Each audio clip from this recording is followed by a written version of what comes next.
آپ کہیں گے میرے لیے راستے کھلتے جا رہے ہیں، بڑا موقع ملا ہے. وہ موقع نہیں ملا، آزمائش ہے کہ آپ کی آزمائش ہو رہی ہے. دو راستے ہمیشہ سامنے آئے ہیں، اور اللہ کی طرف سے جو انبیاء آتے رہے ہیں، کتابیں نازل ہوتی رہی ہیں، ان کے اندر یہ راستہ بتایا گیا کہ دیکھو آج موقع ہے، اپنے رب کو مان لو.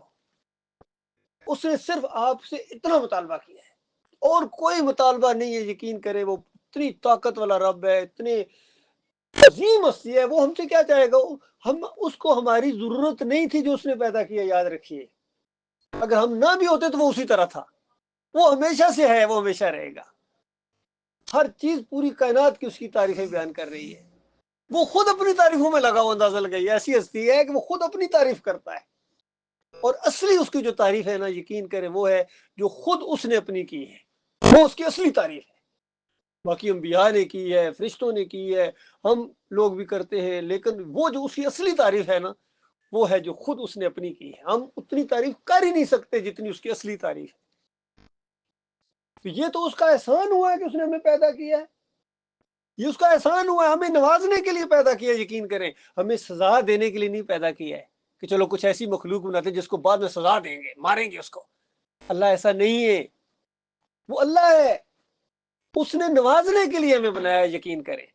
اور پھر طریقہ اس نے ایسا رکھا ہے کہ دیکھو میں پیچھے غیب میں ہوں گا، لیکن تمہارا امتحان ہے کہ میں دیکھ رہا ہوں تمہیں، سب کچھ تمہارے اوپر میری بڑی گہری نظر ہے. بات صرف یقین کی ہے. کسی کو یقین آ گیا اور کسی کو یقین نہیں آیا. اور دنیا میں ہم تجربہ کرتے ہیں، دنیا میں اللہ نے یہی تجربے کرائے ہیں. جہاں کیمرہ لگا ہوا وہاں کیسے کام آپ کرتے ہیں، اور جہاں کیمرہ نہ لگا ہوا وہاں کیسے کام کرتے ہیں. اور کیمرے سے بھی اوپر اگر وہ آنر یا بڑا سپروائزر سامنے آ جائے تو پھر کام کرنے کا انداز کیسا ہوتا ہے بتائیے. یہ بات یقین کی، جس کو یقین آ گیا کہ اللہ کا کیمرہ کیا، اللہ خود دیکھ رہا ہے آپ کو، اور پھر کیمرے بھی لگوائے اس نے. فرشتوں ہمارے ہر لفظ ریکارڈ ہو رہا ہے. ہر لفظ جو ہم بولتے، چاہے اچھا چاہے برا. جس طرح ٹیپ ریکارڈر یا فون جو مرضی بولو وہ ریکارڈ کرتا ہے، وہ آگے سے نہیں کہتا کیا بول دی ہے نا، وہ ریکارڈ کرنا اس کا کام ہے. فرشتوں کا کام ہے لکھنا. اب آپ کی مرضی ہے، چاہے اچھا لکھواؤ چاہے برا لکھواؤ. تو انبیاء نے یہ بات بتائی کہ دیکھو کل قیامت کے بعد ایک زندگی ہے. یقین کرو حقیقی زندگی ہے. بالکل اسی طرح جس طرح میں بات کر رہا ہوں اور آپ سن رہے ہیں، اسی طرح وہاں ہوگا. انسان ہوں گے، ہم خود دوبارہ پیدا کیے جائیں گے. مرنے کے بعد اٹھنا ہے قیامت کے دن، زندہ کیے جاؤ گے. اس لیے آج یہ نا دیکھو، بس یہ سارے لگے ہوئے، سارے لگے تو سارے جہنم میں جا رہے، تم بھی دوڑ کے چھلانگ لگا دو گے. یہ کیا آپ کا عقل یہ کہہ رہا ہے کہ بھائی سارے جو گندگی کھا رہے ہیں جی، ہم کیا کریں جی؟ بھائی کھا رہے ہیں تو یا تو منع کرو یا پیچھے ہٹ جاؤ، خود تو نہ کھاؤ نا. اتنی سی بات ہے. اس لیے سارے انبیاء نے یہی بتایا کہ دیکھو تمہارا ایک مالک ہے، اس اللہ کے علاوہ تم نے کسی اور کے سامنے نہ جھکنا ہے، نہ کسی کو مانگنا ہے، نہ کسی سے ڈرنا ہے، نہ کسی کو غیبانہ پکارنا ہے، نہ اس کی خوشنودی ہے. کیونکہ قوم یہی کر رہی ہوتی تھی.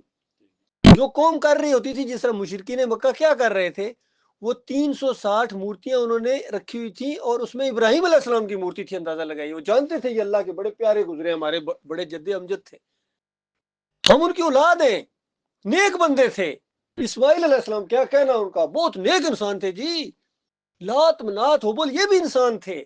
ان کی مورتیاں بنائی تھی انہوں نے، اور کہتے تھے یہ ہمارے اللہ کے ہاں سفارشی ہے، ہماری ان کے آگے، ان کے اللہ کے آگے، بس یہ سارا مسئلہ ہے. اور اسی کا رد کرتے تھے رسول اللہ صلی اللہ علیہ وسلم کہ دیکھو نہیں ہے، یہ تم نے کہاں سے لے کے آ گئے ہو، یہ کہاں سے لے کے آ گئے، یہ فلسفہ، یہ ذہن کہاں سے، یہ کس نے تمہیں، شیطانوں نے یہ بات سکھائی ہے. کیونکہ شیطان نے کہا تھا کہ میں ان کو ہٹاؤں گا اپنے رب سے، اس نے تمہیں ہٹا دیا. اب غور کرو، شیطان کی بات نہ مانو اور اللہ کی بات مانو. جو میں بتا رہا ہوں، میں اللہ کی طرف سے بتا رہا ہوں، میں نے پہلے کبھی نہیں بتائی. 40 سال تمہارے اندر ہوں، پہلے کبھی نہیں، اب بتا رہا ہوں.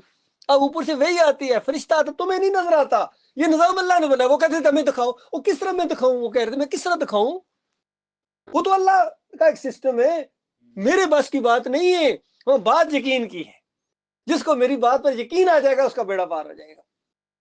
ایک مرتبہ عائشہ رضی اللہ تعالیٰ عنہا کو نبی علیہ السلام نے فرمایا، عائشہ یہ جبریل کھڑے ہیں اور تمہیں سلام کہہ رہے ہیں. تو آگے سے فوراً کہا وعلیکم السلام ورحمۃ اللہ. یہ ہوتا ہے یقین کا معاملہ. اور ساتھ ہی کہا کہ اللہ کے رسول، وہ آپ کو چیز نظر آتی ہے جو مجھے نہیں نظر آ رہی ہے. لیکن ایمان ہے کہ بالکل اسی طرح جس طرح آپ فرما رہے ہیں.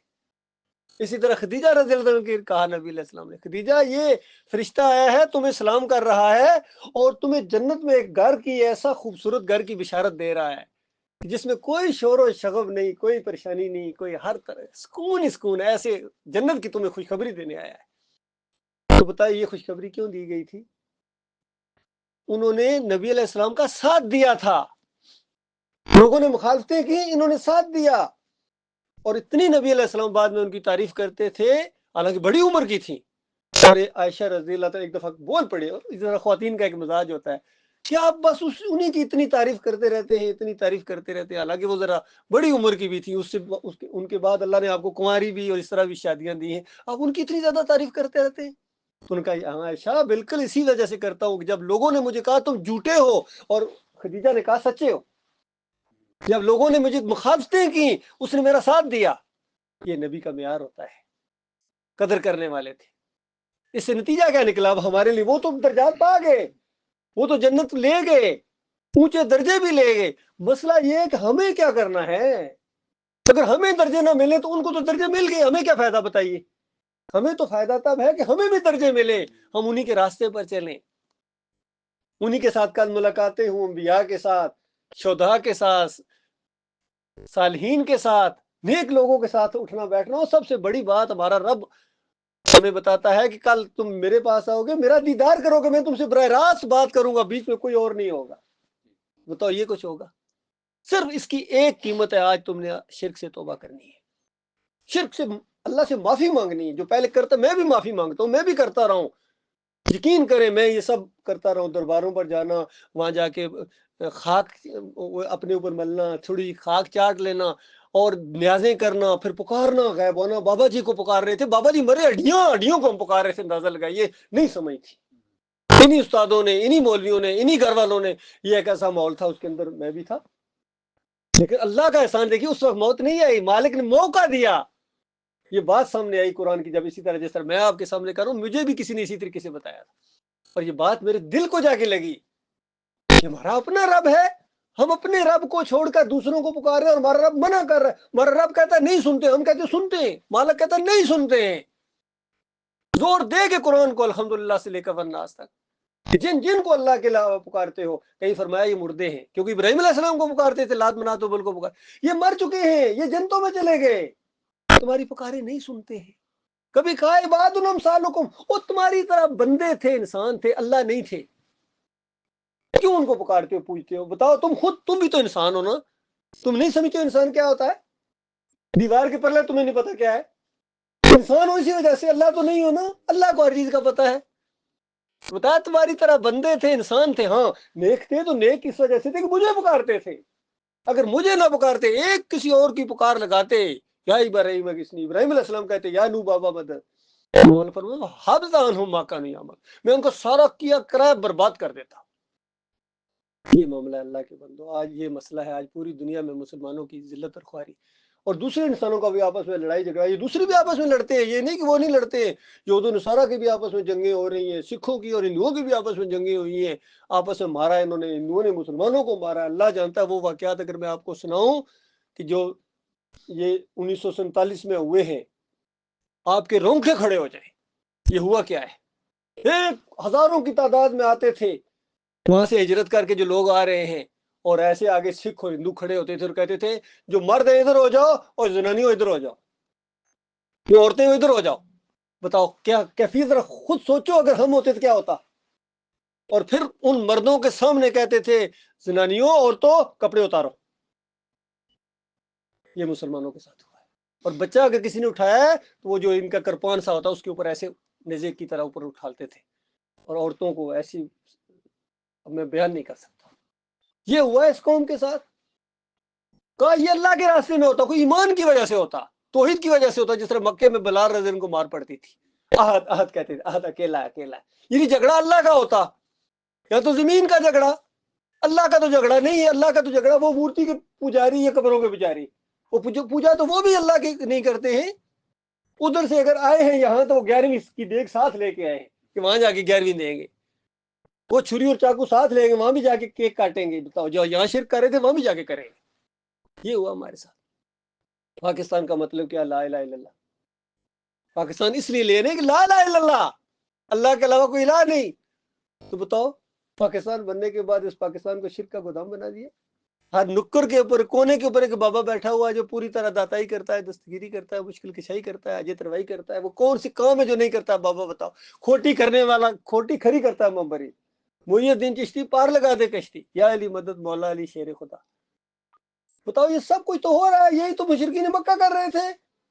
وہ وہی کچھ کرنا ہے. تو بتاؤ جس وجہ سے اللہ نے ان کو لعنتیں بھیجی ہیں، ان کو جہنمی قرار دیا، ان کو کافر قرار دیا ہے، وہی کام کرنے کی وجہ سے بتاؤ تمہیں اللہ تعالیٰ جنت اور مومن تمہیں کہے گا؟ کبھی نہیں ہو سکتا ہے. یہ ایک بات ہے اللہ کے بندوں، اگر بات سمجھ میں آ جائے اللہ کا احسان ہے آپ کے اوپر بھی اور میرے اوپر. بات سمجھ میں نہ آئے اللہ سے دعائیں کرو، یقین کرو. میں آپ کو بتاؤں یہ نہیں کہ ہر بندے کی سمجھ میں بات آ جائے. آپ کہیں یہ کون سی بات ہے، بڑی سادہ سی بات ہے، یہ تو ہر بندے کی سمجھ میں آ جائے گی. معاملہ ایسا نہیں ہے. کتنے ہیں جسی بات کو سن کے ان کی آنکھیں سرخ ہو جاتی ہیں، کھانے کو دوڑتے ہیں، مارنے کو دوڑتے ہیں. اسی پر جنگ ہوتی ہے اور ہونی چاہیے. دو گروہ کھل کے سامنے آ جائیں، ایک اللہ کے ماننے والے اور ایک بندوں کے پجاری، بندوں کے پرستار. ان کی جب آپس میں جنگ ہوتی ہے پھر اللہ کی مدد آتی ہے، مومنوں کے اوپر آتی ہے. مومنوں کو اللہ تعالیٰ اقتدار دیتا ہے. اس طرح اسلامی ریاست بنتی ہے، مدینہ ریاست بنتی ہے. ایسے نہیں بنتی ووٹوں کے ذریعے، نوٹوں کے ذریعے، وہاں جا کے سجدے کرو مزاروں کے آگے اسلامی ریاست بنا دیں گے. بتائیے 10 سال وہ کیسے بنا دو گے؟ تم تو مشرک ہو، تم تو سجدے کرتے ہو مزاروں کو، یا علی مدد کے پٹے بنواتے ہو، دم دم علی علی کے نعرے لگاتے ہو. بتاؤ تم کس طرح مدینہ ریاست بناؤ گے؟ یہ تو پتہ چلے گا جب تمہیں موت آئے گی کل قیامت کے دن. جب تمہیں علی رضی اللہ عنہ دیکھیں گے تو مشرکو تمہارے جیسوں کے ساتھ میں لڑتا رہوں پوری زندگی، میں جنگیں کرتا رہوں. تمہیں کس نے کہا تھا یا علی مدد کے نعرے لگاؤ، یا رسول مدد کے نعرے لگاؤ؟ یہ کس کی تعلیم تھی؟ اس وقت پیٹو گے، مارو گے، اپنے ہاتھ نوچیں گے، اور ان کو پھر ان کی آپس میں جنگ شروع ہو جائے گی. وہاں بھی ان کی جنگ ہوگی، مریدوں کی اور پیروں کی، مولویوں کی اور پیچھے مقتدیوں کی، اور ووٹروں کی اور آگے لیڈروں کی، جوانوں کی اور بڑے بڑے افسروں کی. لانتے بھیجیں گے دوسرے کے اوپر میرے بھائیوں. لیکن وقت واپسی کا نہیں ہے، واپس نہیں آ سکو گے. یاد رکھیے میں یہی تو کہہ رہا ہوں، معیار بدلی ہو جائے گا. وہاں ترازو لگے گا ایمان کا. جو ایماندار ہوگا وہ بڑی بڑی جنتوں میں جائے گا. بلال رضی اللہ عنہ بڑی بڑی جنتوں میں جائیں گے، حالانکہ غلام تھے. اور ابو جہل اور بڑے بڑے اتبا شیبہ اور جناب کتنے بڑے بڑے سردار جن کو دنیا ڈرتی تھی، وہ جہنم کی آگ کا ایندھن بنیں گے. یہاں بھی اسی طرح ان کا بھی یہی حال ہونے والا ہے.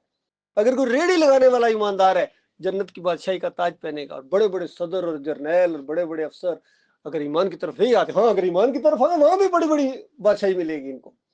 اور اگر ایمان کی طرف نہیں آئیں گے، توحید کی طرف نہیں آئیں گے، ایسی ذلت اور خواری ان کے ہاتھ میں آنے والی ہے. میرے پیارے بھائی یہ کام کرنا ہے، اس کے بغیر آپ جنت نہیں جا سکتے ہیں. یہ قرآن اور حدیث کا آخری فیصلہ ہے، یاد رکھیے. اگر یہ ایمان، اس کو پھیلانا، اس کی خاطر قربانیاں دینا اگر آپ کی زندگی کا نمبر 1 مسئلہ نہیں ہے، نمبر 1 مسئلہ میں کہہ رہا ہوں، یہ نہیں کہ چلو ٹھیک ہے جی ٹائم ملا تو کر لیں گے جی، نہیں، پھر کا مطلب نمبر 1 تو نہ ہوا نا. نمبر 1 مسئلہ اگر آپ کا یہ زندگی کا نہیں ہے، یاد رکھیں اس کا مطلب آپ نے نہ اپنے اللہ کی قدر کی ہے، نہ اپنے نبی کی قدر کی ہے، نہ اپنے قرآن کا آپ کو کچھ علم ہے، نہ کلمے سے آپ واقف ہیں. اگر دوسروں کی طرف للچائی نظروں سے دیکھتے فلاں تو بڑا کامیاب ہو گیا، مجھے تو جاب ہی نہیں مل رہی. نا، جس کو یہ ایمان مل گیا، یہ سوچ مل گئی جس کو، وہ جناب اصل اللہ کا بندہ ہے، اور صحیح معنوں میں عزت دار وہ ہے. اور یہ بات اگر کسی کے ذہن میں نہیں ہے، یہ کام وہ نہیں کر رہا ہے، تو جو مرضی ہے اللہ کی نگاہ میں کچرا ہے. وقول قولی ھذا استغفر اللہ لی ولکم.